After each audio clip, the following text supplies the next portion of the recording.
Assalamualaikum to everyone. I hope all of you will be fine.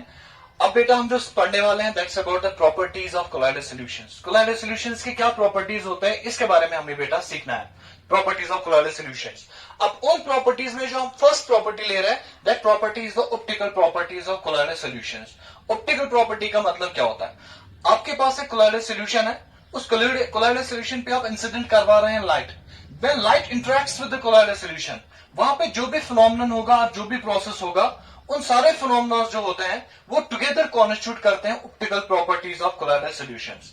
आपने light incident की, कोई process हुआ, कोई फिनोमेनन हुआ, together all those process, all those phenomena they constitute the optical properties of colloidal solutions. तो इस optical property को में हम बेटा पढ़ेंगे two types of properties. Number first हमें पढ़ना है, number first is that's called Tyndall effect. Number first is Tyndall effect, Tyndall effect. और नंबर सेकंड जो आपको पढ़ना है that is the colour of colloidal solutions. इन दो चीजों के बारे में हमें सीखना है। One is Tyndall effect, another is the colour of the colloidal solutions. देखिए बेटा हम फर्स्ट से स्टार्ट करेंगे। First part of optical properties is Tyndall effect. Tyndall effect का मतलब क्या होता है? टिंडल इफेक्ट देख लीजिए बेटा, टिंडल इफेक्ट क्या होता है? Tyndall effect is nothing, it is a scattering of light. ये लाइट की स्कैटरिंग होती है। अगर लाइट की स्कैटरिंग होगी दैट्स टर्म्ड टिंडल इफेक्ट। अब हमें क्या करना है बेटा? If we take this as a colloidal solution, let's consider this is a colloidal solution. ये आपके पास एक कोलाइडल सॉल्यूशन है। इस कोलाइडल सॉल्यूशन में पार्टिकल्स है, उन पार्टिकल्स का जो डायमीटर होगा that would be in the range of 1 nanometre to 1000 nanometre. ये इसमें कोलाइडल पार्टिकल्स है, these are the colloidal particles. ये कोलाइडल पार्टिकल्स है इस कोलाइडल सॉल्यूशन के। अब इसमें कोलाइडल पार्टिकल्स तो है। अब हमें क्या करवाना है इसमें से? हम इसमें से पास करवाएंगे लाइट। हम इसमें से लाइट पास करवाएंगे। और जो हम लाइट पास करवाएंगे बेटा, हम कुछ ऐसा लाइट का अरेंजमेंट कुछ ऐसा हम बनाएंगे। Let's consider that this is the source of light. ये जो हमारे पास है this is the source of light. ये लाइट का सोर्स है। अगर ये लाइट का सोर्स है, यहां पे हम एक कॉन्वेक्स, डबल कॉन्वेक्स लेंस यहां पे रखेंगे हम। This is double convex lens. यहां से लाइट निकलेगी और इस डबल कॉन्वेक्स लेंस पे फॉल होगी ऐसे। अब ये डबल कन्वेक्स लेंस क्या करेगा? It will converge the rays of light falling on it. इनको कन्वर्ज करेगा और जब कन्वर्ज करेगा ये लाइट ऐसे निकलेगा, ऐसे लाइट पास होगा इसमें से। ये लाइट पास हो रहा है सर। ये जो लाइट है ये लाइट पास हो रहा है बेटा, किसमें से पास हो रहा है? It passes through the colloidal solution. अब देखो बेटा क्या है, जैसे ये लाइट को कन्वर्ज कर रहा है, ये लाइट यहां से पास हो रहा है। अब यहां से क्या प्रेजेंट है? These are the colloidal particles. ये कोलाइडल पार्टिकल्स है। आपने क्या किया था? यहां से इस सोर्स से एक बीम ऑफ लाइट आपने लाया। इस बीम ऑफ लाइट को अपने convex, double convex lens use करके कन्वर्ज करा, और वो जो बीम ऑफ लाइट हो रहा है वो पास हो रहा है किसमें से? Through a colloidal solution. अगर आप क्या करेंगे, अगर आप इस कोलाइडल सॉल्यूशन को जहां जहां से लाइट इसमें से पास हुआ, इसको आप ऑब्जर्व करेंगे at right angles to it. यहां से आप ऑब्जर्व करेंगे परपेंडिकुलर टू इट। अगर आप इसको ऑब्जर्व करेंगे परपेंडिकुलर टू इट, आपको क्या दिखेगा बेटा? जब you observe perpendicular to the direction of propagation of light, you will see कि जहां जहां से लाइट पास हो रहा है, इस कोलाइडल सॉल्यूशन के जिस पोर्शन में लाइट पास हो रहा है, ये पूरा का पूरा पोर्शन इट गेट्स इल्यूमिनेटेड। ये थोड़ा इल्यूमिनेटेड बन जाता है, it gets illuminated, which means जो पाथ ऑफ लाइट है, जब इसमें से लाइट पास होती है, जहां जहां से लाइट पास होगी कोलाइडल सॉल्यूशन में से, वो पाथ पूरा का पूरा हो जाएगा, दैट बिकम्स विजिबल। वो जो पाथ होगा इट बिकम्स विजिबल। अगर आप लाइट को पास कराओगे थ्रू कोलाइडल सॉल्यूशन के जिस पोर्शन में से लाइट पास होगी, that path of light becomes visible. वो विजिबल बन जाता है। और वो विजिबल किसकी वजह से बन जाता है? ये जो कोलाइडल पार्टिकल्स होते हैं, इन कोलाइडल पार्टिकल्स में क्या होता है? इन पे होता है स्कैटरिंग ऑफ लाइट। इन पे होता है बेटा स्कैटरिंग ऑफ लाइट। ये कोलाइडल पार्टिकल लाइट को स्कैटर करते हैं। उस स्कैटरिंग की वजह से हमें दिखता है जो पाथ ऑफ लाइट होता है, this path of light becomes visible. हम इसी फिनोमेनन को बोलते हैं, this phenomenon is termed as Tyndall effect. What is Tyndall effect? It is the scattering of light by the colloidal particles of a colloidal solution. It's termed as Tyndall effect. The scattering of light of a colloidal solution by the, simply we can write like this, it is the scattering of light by the colloidal particles of a colloidal solution. It is termed as scattering of light, or it is also termed as Tyndall effect. इसी को हम Tyndall effect भी कहते हैं। लेकिन condition क्या बेटा? अगर आप इसको ऑब्जर्व करेंगे at right angles to the direction of propagation of light, आपको ये नजर आएगा दिस पाथ ऑफ लाइट। और ये जो पाथ ऑफ लाइट है, यहां पे इसकी जो शेप बनेगी इट बिकम्स कॉनिकल। अब ये जो इल्यूमिनेटेड पाथ होगा, this illuminated path, this illuminated path of beam of light, path of beam of light, जो ये illuminated path बन गया of the beam of light, इसको हम बेटा नाम बोलते हैं, it is termed as Tyndall cone. इसको हम बोलते हैं Tyndall cone. So what is Tyndall cone? It is the illuminated path of the beam of light. इसको बोलते हैं बेटा, it's termed as Tyndall cone. आपने बेटा सुना होगा या आपने देखा भी होगा, जब आप एक रूम में सफाई कर रहे हैं और मान लो किसी शीशे से या किसी खिड़की से, किसी विंडो से लाइट आ रही है, वहां से लाइट आ रही है, वो लाइट रूम में एंटर हो रही है, और अगर आप अंदर सफाई करोगे, जो डस्ट पार्टिकल्स होते हैं in air, when you observe them at right angles to the air, जहां से लाइट आ रही है उसके राइट एंगल में आप देख रहे हो, if this is the direction of propagation of light, आप राइट एंगल्स में देखोगे, वो जो डस्ट पार्टिकल्स होंगे, वो डस्ट पार्टिकल्स आपको नजर आएंगे. अगर डस्ट पार्टिकल्स नजर आएंगे, वो किस इफेक्ट के थ्रू नजर आता है, that effect is termed as Tyndall effect. उस इफेक्ट को हम क्या कहते हैं बेटा, टिंडल इफेक्ट. बट ये टिंडल इफेक्ट होने के लिए बेटा, there are two conditions which must be satisfied. दो कंडीशन सेटिस्फाई होने चाहिए. फर्स्ट कंडीशन क्या है टिंडल इफेक्ट के लिए बेटा, इंपॉर्टेंट कंडीशंस है, जो ये कोलोइडल पार्टिकल्स होंगे और जो आप यहां से लाइट यूज करोगे, जो लाइट आप यहां से यूज करेंगे, ये लाइट ऐसे जा रहा है किसी डायरेक्शन में, इस लाइट की कुछ ना कुछ वेवलेंथ तो होगी, इसकी कुछ ना कुछ वेवलेंथ तो होगी लैम्डा. अब जो आप लाइट यूज कर रहे हैं और यहां पे जो कोलोइडल पार्टिकल है, इसका जो डायमीटर है, जो डायमीटर ऑफ कोलोइडल पार्टिकल होना चाहिए, diameter of colloidal particle should not be much smaller, should not be much smaller. ये कंडीशन जो इंपॉर्टेंट है, एंट्रेंस एग्जाम्स में पूछे जाते हैं. जो डायमीटर होगा कोलोइडल पार्टिकल्स का, वो it should not be much smaller than the wavelength of light used, then the wavelength lambda of light used. जो diameter of dispersive phase particles होना चाहिए, वो उतना कम नहीं होना चाहिए, किससे, than the wavelength of light used. This is number one condition. Number second condition क्या, उसको भी बेटा आप याद रखेंगे. नंबर सेकंड कंडीशन इज, जो रिफ्रैक्टिव इंडेक्स होगा इस कोलोइडल सॉल्यूशन में, दो चीजें प्रेजेंट है. एक तो इसमें इसका अपना मीडियम प्रेजेंट है, देयर इज डिस्पर्शन मीडियम. इसमें एक तो डिस्पर्शन मीडियम है, दूसरा इसमें डिस्पर्सल फेज है. जो डिस्पर्शन मीडियम और डिस्पर्सल फेज का रिफ्रैक्टिव इंडेक्स होगा, they should differ greatly in magnitude.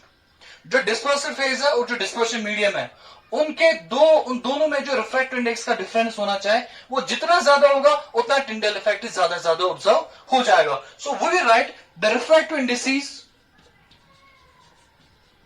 the refractive index of dispersal phase, that is dp and dm. dp और dm का जो refractive index होगा should differ greatly in magnitude,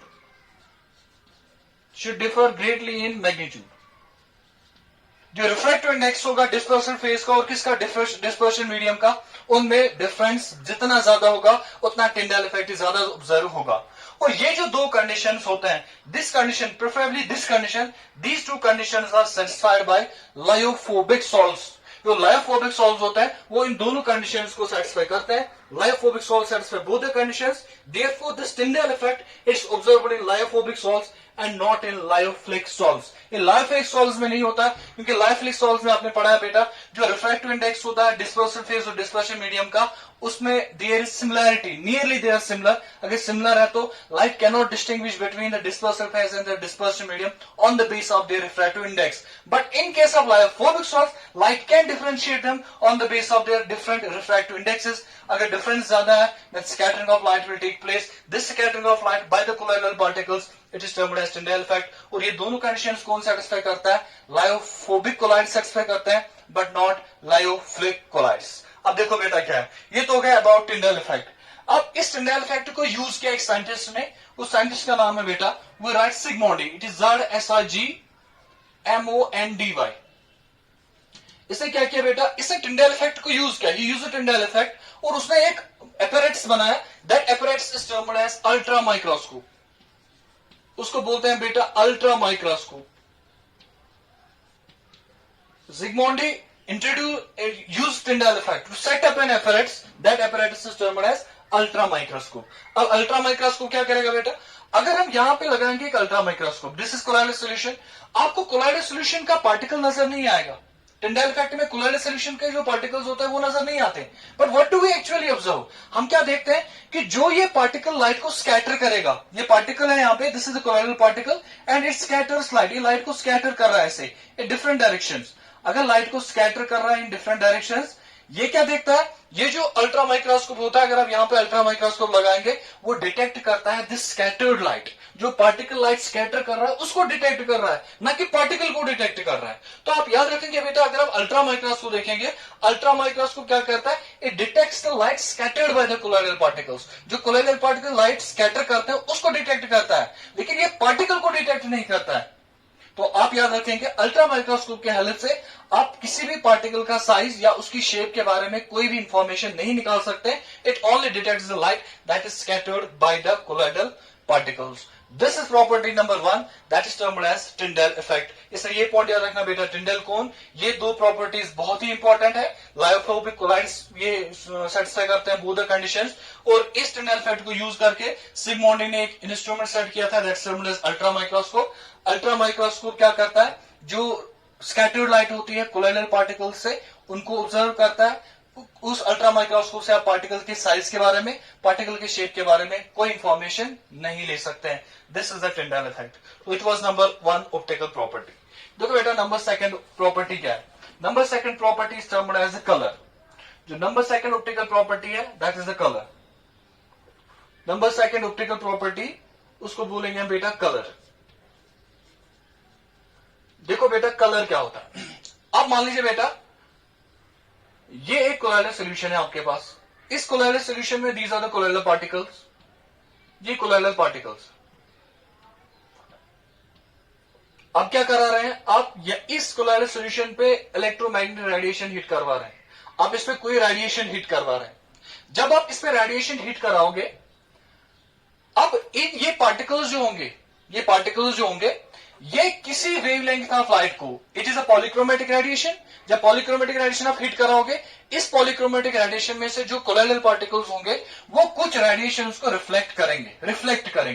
अगर reflect करेंगे, depending upon the wavelength of the reflected radiation, जो wavelength reflected radiation की होगी उस पर डिपेंड करेगा the colour of the colloidal solution. So number 1 point लिखेंगे आप, इसमें क्या नंबर फर्स्ट पॉइंट क्या है, the colour of colloidal solution, colour of colloidal solution, जो कलर ऑफ कोलोइडल सॉल्यूशन होगा, it depends on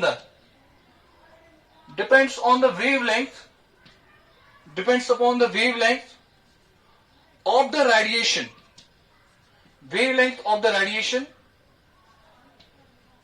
wavelength of the radiation reflected by it, किस पे डिपेंड करता है, ये जो कलर ऑफ होता है कोलोइडल सॉल्यूशन का, ये डिपेंड करता है कि ये इस पॉलीक्रोमेटिक रेडिएशन में कौन सी वेवलेंथ को रिफ्लेक्ट करेगा, उस पर डिपेंड करेगा colour of the colloidal solution. अब ये कौन से एक्चुअल में रिफ्लेक्ट करेगा, वो किस पे डिपेंड करेगा, एंड इट डिपेंड्स ऑन, किस पे डिपेंड करेगा, on the nature, and it depends on the nature and size of colloidal particles. क्योंकि कोलोइडल पार्टिकल्स का जो साइज होगा उसका कोई एक फिक्स्ड साइज नहीं है, this a range of size from 1 nanometre to 1000 nanometre, और उन पार्टिकल्स का जो साइज होगा और उनका जो नेचर होगा उस पर डिपेंड करेगा कि कौन सी वेवलेंथ को वो एक्चुअल में रिफ्लेक्ट करेगा, उस पर डिपेंड करेगा colour of the colloidal solution. अब देख लीजिए बेटा, ये जो कलर ऑफ कोलोइडल सॉल्यूशन होता है, इट ऑल्सो डिपेंड्स ऑन, ये जो कलर ऑफ कोलोइडल सॉल्यूशन होता है ये इस पे भी डिपेंड करता है कि ऑब्जर्वर जो होगा वो किस मैनर में लाइट को रिसीव कर रहा है। It also depends upon the color of the colloidal solution, depends on the manner in which the observer receives the light. अगर आप ऑब्जर्व कर रहे हैं इसका कलर, आप किस मैनर में लाइट को रिसीव कर रहे हैं उस पे भी डिपेंड करेगा। It also depends upon the manner in which the observer receives the light. तो कलर उस पे भी डिपेंड करेगा। अब देखो बेटा क्या बोलते हैं हम कलर के बारे में। अगर हम लेंगे for example, if you take gold, AU हम लेंगे गोल्ड, गोल्ड का जो कलर होता है कैसा होता है, उसको हम गोल्डन बोलते हैं, but actually it is golden yellow. Gold का जो कलर होता है इट इज गोल्डन येलो, ये है गोल्डन येलो। अगर इस गोल्ड का साइज आप डिक्रीज करेंगे, गोल्ड का जो साइज है उसको डिक्रीज करना है, आप इसका साइज करोगे बेटा डिक्रीज, और किस रेंज में आप साइज लाओगे गोल्ड के पार्टिकल्स का? You will decrease it size to colloidal range. Colloidal range में आप इसका साइज लाओगे। जब आप इसको कोलाइडल रेंज में साइज लाओगे, इसका जो कलर होगा इट चेंज, और वो कलर बन जाता है बेटा purple. That colour becomes purple type. तो गोल्ड का जो एक्चुअल में कलर है that is golden yellow. If we decrease it size to colloidal range then colour change to purple. इसलिए जो गोल्ड सॉल्व होता है उसको हम नाम बोलते हैं, it is called purple of Cassius. Purple of Cassius, CASSIUS, इसको बोलते हैं पर्पल ऑफ कैसियस। अगर आप इस गोल्ड सॉल्व का साइज जो है, if we further decrease the size, अगर आपने फर्दर साइज को डिक्रीज किया, तब जो गोल्ड पार्टिकल होगा, अगर इसका साइज गया इन नैनो स्केल, मतलब इन नैनो स्केल, ये नैनो पार्टिकल बन गया। Nano scale, by nano scale I mean अगर ये नैनो पार्टिकल बन गया, इसका साइज बहुत ही आपने कम किया और ये बन गया नैनो पार्टिकल। नैनो पार्टिकल, अगर ये नैनो पार्टिकल बनेगा, नैनो पार्टिकल के समय इसका जो कलर होगा it is red in colour. इसका जो कलर होगा वो रेड कलर हो जाएगा।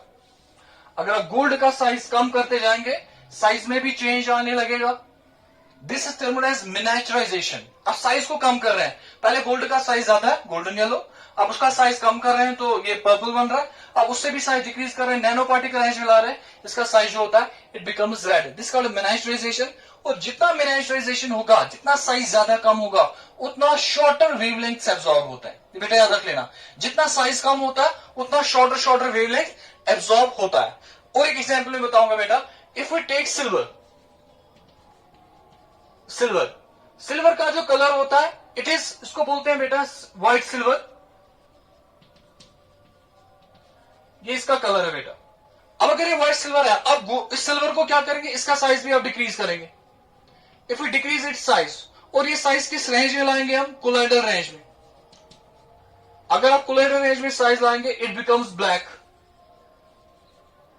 तो ये ब्लैक बन जाता है। तो ये इससे डिपेंड करेगा। नेक्स्ट अगर आप लेंगे बेटा platinum, if you take platinum PT, platinum metal जो होता है it is lustrous. Platinum metal is lustrous. लेकिन अगर आप प्लैटिनम मेटल का साइज डिक्रीज करोगे, साइज डिक्रीज करेंगे, ये जो प्लैटिनम होता है it gets converted into black. ये ब्लैक कलर में कन्वर्ट हो जाता है, और ब्लैक कलर में कन्वर्ट होके इट हैज नो लस्टर। इसका कोई भी लस्टर नहीं होता है when it's black, which means there is a change in properties. Size decrease करने से प्रॉपर्टीज में चेंज आता है, और जितना साइज आप डिक्रीज करेंगे, साइज डिक्रीज करने से जो मटेरियल वेवलेंथ्स को एब्जॉर्ब करेगा वो वेवलेंथ्स होते हैं शॉर्टर वेवलेंथ्स, व्हिच मींस जिनकी एनर्जी ज्यादा होगी।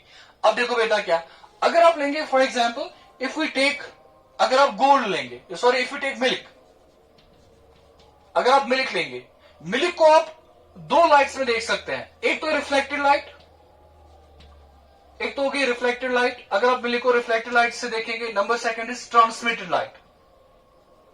आपने ऑप्टिक्स में सीखा है ये ट्रांसमिटेड लाइट क्या होता है बेटा। अगर आप मिल्क को लोगे और रिफ्लेक्टेड लाइट से इसका कलर देखोगे, और फिर किससे देखोगे? ट्रांसमिटेड लाइट से। रिफ्लेक्टेड लाइट से देखोगे तो इट बिकम्स ब्लू, आपको ब्लू दिखाई देगा। ट्रांसमिटेड लाइट से देखोगे तो इट लुक्स रेड, ये रेड दिखेगा आपको। सो जो पार्टिकल्स का एक्चुअल कलर होगा, ये एक ही फैक्टर पे डिपेंड नहीं करेगा, ये पार्टिकल के साइज पे डिपेंड करेगा, ये डिपेंड करेगा कि कौन सी वेवलेंथ एब्जॉर्ब कर रहा है उस पर भी डिपेंड करेगा।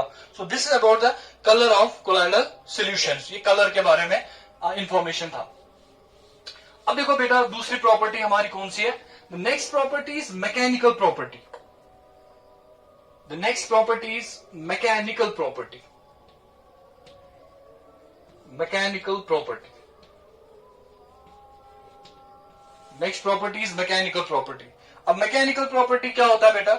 मैकेनिकल प्रॉपर्टी में हमें एक चीज को which is related to the motion of the particles, उसके बेसिस पे, तो ये मैकेनिकल प्रॉपर्टी जो है, इसमें हमें पहला जो हमें एक्चुअल में सीखना है, जो in fact we have to study only this one, that's called Brownian movement. Brownian movement. अब ब्राउनियन मूवमेंट क्या होता है? ब्राउनियन मूवमेंट मींस जो कोलाइडल पार्टिकल्स होते हैं, अगर आप कोलाइडल सॉल्यूशन को अल्ट्रा माइक्रोस्कोप से देखेंगे, जो कोलाइडल पार्टिकल होता है वो एक जिगजैग मोशन करता है। The zigzag motion of colloidal particles in a colloidal solution it is termed as Brownian movement. इसको हम बोलते हैं बेटा Brownian movement. Let's consider this as a colloidal particle. यहां से यहां जा रहा है, यहां से यहां आ रहा है, यहां से यहां जा रहा है, यहां से यहां जा रहा है, यहां से वापस यहां, ऐसे यहां मोशन कर रहा है. This motion of the colloidal particles within a colloidal solution, it is termed as Brownian movement. या इस मोशन को आपको पता है बेटा, it is termed as zigzag motion. ये होता है बेटा zigzag motion. अब ये जो colloidal particle का zigzag motion करना है, हमें कैसे पता चलेगा? हम अल्ट्रा माइक्रोस्कोप लेंगे, कोलाइडल सॉल्यूशन को ऑब्जर्व करेंगे एट राइट एंगल, उसमें से लाइट पास करेंगे और यहां से अल्ट्रा माइक्रोस्कोप लेंगे. अगर आप इसमें अल्ट्रा माइक्रोस्कोप में ऑब्जर्व करेंगे, अल्ट्रा माइक्रोस्कोप से ऑब्जर्व करके आपको अंदर से दिखेगा कि जो पार्टिकल होता है जब वो स्कैटरिंग करता है, जो कोलोइडल पार्टिकल स्कैटरिंग करेगा, it becomes a source of light. और वो जो सोर्स ऑफ लाइट होगा वो आपको अल्ट्रा माइक्रोस्कोप में से दिखेगा. वो एक जगह नहीं रुका हुआ होगा, वो कंटिन्यूअसली मोशन में होगा और आप उस मोशन को ऑब्जर्व कर सकते हैं थ्रू अल्ट्रा माइक्रोस्कोप. तो उस बेस में हम बताते हैं कि जो पार्टिकल होता है ये एक ही जगह रेस्ट में नहीं है.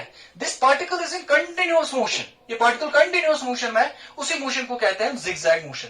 अगर जिगजैग मोशन है, ये जो जिगजैग मोशन हो गया, ब्राउनियन मूवमेंट होगा, ये किस पे डिपेंड करेगा? ये number first, it depends upon the size of particles.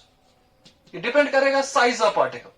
अब बताओ, अगर पार्टिकल बड़ा होगा, साइज बड़ा है, साइज बड़ा है तो क्या वो फ्री मूवमेंट ज्यादा कर पाएगा या कम? वो कम ही मूवमेंट कर पाएगा.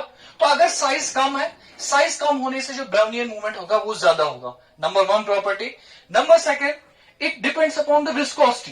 ये विस्कोसिटी ऑफ मीडियम पे डिपेंड करेगा. अगर मीडियम की विस्कोसिटी कम है, विस्कोसिटी ऑफ मीडियम, अगर मीडियम की विस्कोसिटी कम है तो कोलोइडल पार्टिकल मूवमेंट ज्यादा कर पाएगा. तो जितना साइज कम, जितनी विस्कोसिटी कम, उतना ब्राउनियन मूवमेंट का वैल्यू भी ज्यादा. Number three, it depends upon the temperature. ये डिपेंड करेगा बेटा टेम्परेचर पे. जितना टेम्परेचर ज्यादा, टेम्परेचर बढ़ाने से मीडियम की विस्कोसिटी डिक्रीज होगी. जितना विस्कोसिटी डिक्रीज होगी उतना ब्राउनियन मूवमेंट का वैल्यू जो होगा वो बढ़ेगा. पार्टिकल ज्यादा ज्यादा मोशन करेगा, ज्यादा ज्यादा जिगजैग मोशन करेगा. तो जितना साइज कम उतना ब्राउनियन मूवमेंट ज्यादा, जितना विस्कोसिटी कम उतना ब्राउनियन मूवमेंट ज्यादा, और जितना टेम्परेचर ज्यादा उतनी विस्कोसिटी कम और उतना ही ब्राउनियन मूवमेंट का वैल्यू भी ज्यादा. अब ऐसा क्या होता है कोलोइडल सॉल्यूशन में?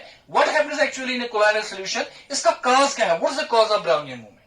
अगर ब्राउनियन मूवमेंट एक सॉल्यूशन में होता है, कोलोइडल सॉल्यूशन में होता है, इसका कॉज क्या है? What is the cause of Brownian movement? इसका कॉज क्या है वो बेटा आप समझ ले. कॉज क्या है इसका?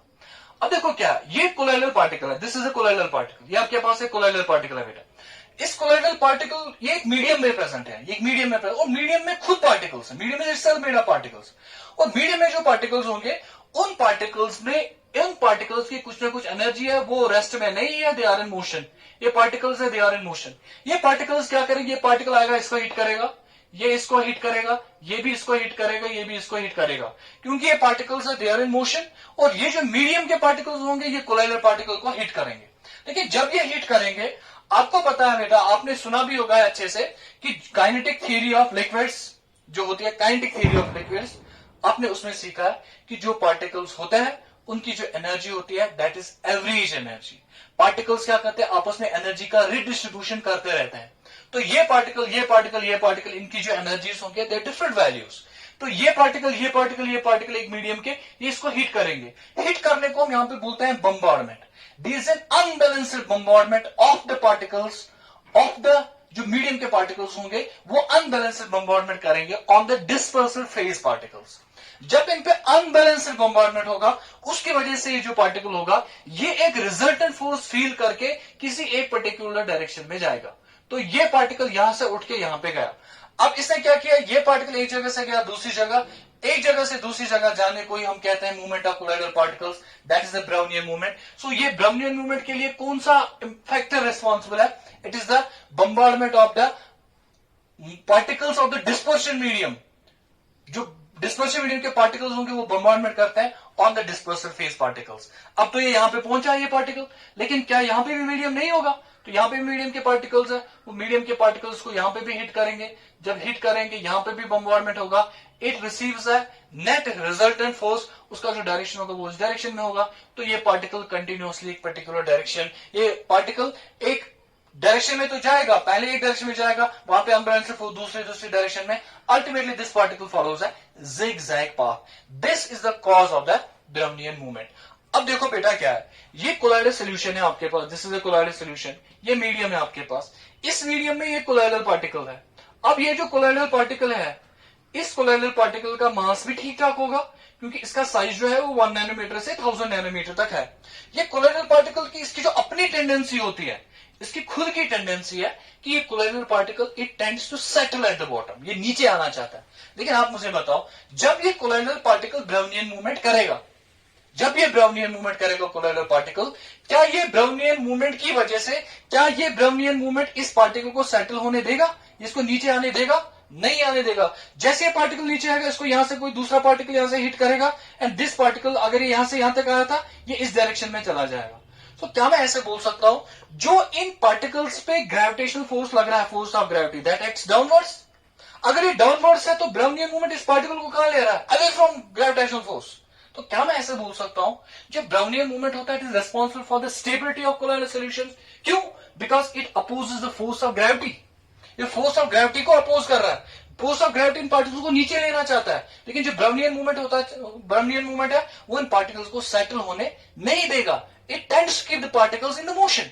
अगर इनको मोशन में रखना चाहेगा, तो this factor Brownian movement it is responsible for the stability of the salts.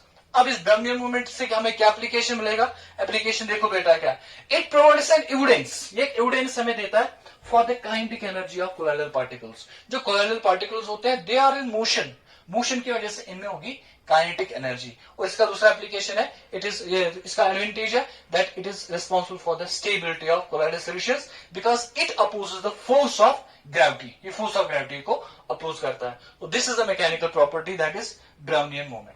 अब और एक प्रॉपर्टी के बारे में बेटा बताऊंगा, that property is termed as, that's not a mechanical property, that is just nature of जो मटेरियल है उस पर डिपेंड करेगा, that is colligative property. Colligative property, इसको बेटा समझना, इसमें एक क्वेश्चन बनता है, अच्छा खासा क्वेश्चन, वो आप सीख लेंगे बेटा। देखो कोलिगेटिव प्रॉपर्टी में क्या बेटा, आपके पास एक मटेरियल जो है सम सबस्टेंस एक्स, या सम सबस्टेंस एक्स है आपके पास। इस एक्स सबस्टेंस को आप एक तो कोलाइडल सॉल्यूशन भी बनाओगे और ट्रू सॉल्यूशन भी। हम यहां से लिख रहे हैं बेटा ट्रू सॉल्यूशन। इस एक्स का आपने ट्रू सॉल्यूशन बनाया और इसी एक्स का आप बना रहे हैं कोलाइडल सॉल्यूशन। ये आपके पास एक सबस्टेंस है एक्स, इस एक्स का आप ट्रू सॉल्यूशन बना रहे हैं और इसी एक्स सबस्टेंस का आप बना रहे हैं कोलाइडल सॉल्यूशन। जब आप ट्रू सॉल्यूशन बनाएंगे इस एक्स का, अब इस एक्स का जो अमाउंट आपने ट्रू सॉल्यूशन, जब आपने ट्रू सॉल्यूशन बनाया, आपने एक्स का कितना अमाउंट लिया? मान लो वो जो एक्स का अमाउंट आपने लिया था, इट वाज 1 मोल, या आपने 1 मोल ले लिया। यहां पे भी जो एक्स का अमाउंट आपने लिया, दैट वाज आल्सो 1 मोल। यहां पे जो आपने ट्रू सॉल्यूशन का वॉल्यूम लिया, दैट वॉल्यूम वाज v। यहां पे आपने कोलाइडल सॉल्यूशन का जो वॉल्यूम लिया, दैट इज v। अब आप बताओ, यहां पे जितना वॉल्यूम है वहां पे इतना वॉल्यूम, यहां पे जितने मोल्स है यहां पे इतने भी मोल्स। फिर मुझे बताओ, क्या इन दो सॉल्यूशंस में आप बताइए बेटा, जो कॉन्सेंट्रेशन होगा, क्या कॉन्सेंट्रेशन ज्यादा होगा या कॉन्सेंट्रेशन कम होगा? अगर मैं इस सोल्यूशन में देखूंगा, मैं बोलूंगा इसमें पार्टिकल्स का जो साइज होगा, that particle size is less than 1 nanometer, और यहां पे जो पार्टिकल्स का साइज होगा, it is greater, it range from 1 nanometre to 1000 nanometer. अगर 1 नैनोमीटर टू 1000 नैनोमीटर है, तो क्या मैं ऐसे बोल सकता हूं, यहां पे जो पार्टिकल्स का साइज है, इट इज ग्रेटर, इसलिए जो एक्स के पार्टिकल्स होंगे वो पहले आपस में कंबाइन होंगे। That is a multimolecular colloid. अगर वो मल्टीमोलिक्यूलर कोलाइड है, एसोसिएटेड कोलाइड है, तब ये पार्टिकल्स क्या होंगे एक्स के, ये पहले आपस में कंबाइन होंगे, they will form bigger particles, ये बिगर पार्टिकल्स बनाएंगे। लेकिन यहां पे ऐसा कोई कॉम्बिनेशन नहीं होगा। क्या मैं ऐसे बता सकता हूं, अगर आपने दोनों में, यहां पे भी 1 मोल ऐड किया, यहां पे भी 1 मोल ऐड किया, क्या आपको यहां पे जो सोल्यूशन में, ट्रू सोल्यूशन में, इफ वी कंसिडर ये जो आपने एक्स आपने ऐड किया, ये डिसोशिएट नहीं हो रहा है, फॉर एग्जाम्पल ये डिसोशिएट नहीं हो रहा है। अगर डिसोशिएट नहीं हो रहा है, तब इसका जो कॉन्सेंट्रेशन निकलेगा, its concentration would be equal 1 divide by V, 1 divide by V होगा इसका कॉन्सेंट्रेशन। अब बताओ बेटा, इसका जो कॉन्सेंट्रेशन होगा, क्या वो 1 बाई वी के बराबर होगा? क्या यहां पे पूरा 1 मोल प्रेजेंट होगा? नहीं, यहां पे क्या होगा बेटा, यहां पे अगर इसका कॉन्सेंट्रेशन हम लेंगे, let's assume that its concentration is equal to, इसका जो कॉन्सेंट्रेशन है दैट्स इक्वल टू C1, इसका कॉन्सेंट्रेशन है C1 के बराबर। क्या इसका भी कॉन्सेंट्रेशन होगा C1 के बराबर? नहीं, क्योंकि इसमें जो पार्टिकल्स है वो आपस में कंबाइन हो गए, और जो नेट नंबर ऑफ पार्टिकल्स होंगे वो डिक्रीज होंगे, तो इसका जो कॉन्सेंट्रेशन होगा, it would be less than C1, concentration is less then C1। अब मुझे बता बेटा, नंबर ऑफ पार्टिकल्स, इसमें मोर नंबर ऑफ पार्टिकल्स होंगे, मोर number of particles colloidal solution में जो कोलाइड्स बनाते हैं, मल्टीमोलिकुलर एसोसिएटेड कोलाइड्स, पार्टिकल्स पहले आपस में कंबाइन होते हैं, पार्टिकल्स कंबाइन होंगे तो बड़ा पार्टिकल बनाएंगे, और वो जो बड़ा पार्टिकल होगा that is counted as one particle. तो अगर इसमें एसोसिएशन हो गया, आपने डाला था तो वन मोल आपने डाला था, लेकिन क्या आपको अंदर वन मोल पार्टिकल्स मिलेंगे? नहीं, वो पार्टिकल आपस में कंबाइन होंगे, जो नेट नंबर ऑफ पार्टिकल्स होंगे अब एसोसिएशन होने के बाद वो तो कम ही होंगे। इसलिए मैं कह रहा हूं कि it is more number of particles, it has less number of particles. इसमें होंगे मोर नंबर ऑफ पार्टिकल्स और इसमें होंगे लेस नंबर ऑफ पार्टिकल्स। अब आप मुझे समझाओ, आपने पढ़ा है जो कॉलिगेटिव प्रॉपर्टी होती है, the value of any colligative property it is directly proportional to the number of particles. किसी भी कॉलिगेटिव प्रॉपर्टी का जो वैल्यू होता है वो किस पे डिपेंड करता है कि नंबर ऑफ पार्टिकल्स कितने होंगे, जितने पार्टिकल्स का नंबर ज्यादा उतना कॉलिगेटिव प्रॉपर्टी का वैल्यू ज्यादा। अब आप मुझे बताओ, अब आप मुझे बताओ, जो ट्रू सोल्यूशन होगा उसमें ज्यादा पार्टिकल्स है, इसकी जो कॉलिगेटिव प्रॉपर्टी का वैल्यू होगा वो ज्यादा होगा। जो कोलाइडल सोल्यूशन है उसमें नंबर ऑफ पार्टिकल्स ही कम है, अगर नंबर ऑफ पार्टिकल्स ही कम है, इसमें जो कॉलिगेटिव प्रॉपर्टी का वैल्यू होगा वो वैल्यू भी कम ही होगा as compare to true solution. तो सिंपली आप एक लाइन लिखेंगे, the value of colligative property of a colloidal solution is always lesser than the किसके, than the true solution. True solution के कंपैरिजन में वो लेस होगा। तब आप मुझे बेटा बताओ, अगर आप कॉलिगेटिव प्रॉपर्टी पढ़ते हैं, relative lowering of vapour pressure, आप डेल्टा टी भी पढ़ते हैं, relation boiling point, delta T of diffraction in freezing point and pi that is osmotic pressure, इनका वैल्यू कम होगा। लेकिन इसमें जो पाई है, पाई क्या है बेटा, osmotic pressure. This osmotic pressure of colloidal solutions can be measured. ये जो ऑस्मोटिक प्रेशर है, this osmotic pressure of colloidal solution जो है इट इज मेजरेबल। यही पॉइंट आगे बेटा एग्जाम्स में पूछा जाता है कि जो among the colloidal properties, the colloidal property, the colligative property which can be measured is osmotic pressure, it is measurable, और अगर ये measurable है, it is used for determination of molecular mass of colloids। ये किसके काम आएगा बेटा, determination of molecular mass of colloids। अगर आपको colloids का molecular mass निकालना है, आप यूज कर सकते हैं कौन सी property, osmotic pressure। So the property by which molecular mass of colloidal solutions is obtained, it is osmotic pressure। So this is the colligative property। अब जब हम नेक्स्ट लेक्चर में बेटा प्रॉपर्टी लेने वाले हैं, that next lecture property would be, that is हम लेंगे बेटा इलेक्ट्रिकल प्रॉपर्टीज, चार्ज इलेक्ट्रोफोर्स के बारे में हम बात करेंगे। This chapter will take just 2 more lectures and I will try my level best to complete them within 2 days only। So I hope there is no lag in lectures from right now and thank you for your participation। Please go through the previous videos, तब आपको बेटा ये अच्छे से बात समझ में आएगी। So all the best।